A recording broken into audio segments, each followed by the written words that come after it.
মৌসুমীর সঙ্গে তোমরা আরেকটি ব্লগে সবাইকে স্বাগত।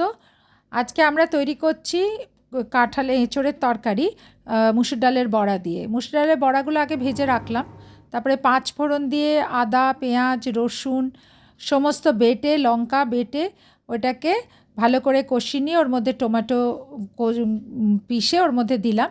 তারপর সেটাকে ভালো করে কষিয়ে নিয়ে ওর মধ্যে হলুদ গুঁড়ো, জিরে গুঁড়ো, ধনে গুঁড়ো, মিট মশলা, একটু গরম মশলা সব একটা জলের মধ্যে একটু হালকা গরম জলের মধ্যে গুলে ওটাকে সেই মিশ্রণটাকে ওই টমেটো আর পেঁয়াজ আদা বাটার মশলার মধ্যে মিশিয়ে দেব। ভালো করে এটা কষে যখন আসবে তারপর এর মধ্যে আমরা মিশিয়ে দেব আগে থেকে সেদ্ধ করে রাখা এঁচোড় আর আলু।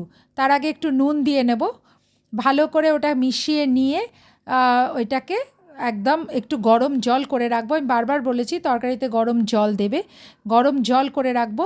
এটাকে ভালো করে মেশানো হয়ে গেলে এর মধ্যে দিয়ে দেবো আমরা সেই গরম জল, আর মুসুর ডালের বড়াগুলো এর মধ্যে দিয়ে দেবো সেই সময়।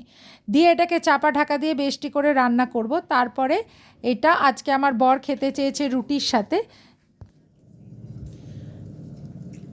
কেমন হয়েছে তরকারিটা? খুব ভালো। এঁচোড় দিয়ে করেছি, মুসুর ডালের বড়া দিয়ে।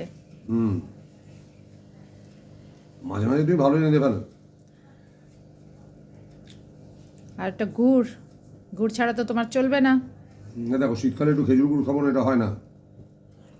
সারা বছর তো পাবো না, সারা বছর তো পাবো না। শীতকালে একটু খেজুর গুড় পাবো, পাটালি পাবো। যতই সুগার থাক না, যতই সুগার থাক। সুগার তো সারা বছর ওষুধ খায়, আমরা শীতকালে একটু খেজুর গুড়, গরমকালে একটু আম খাবো না।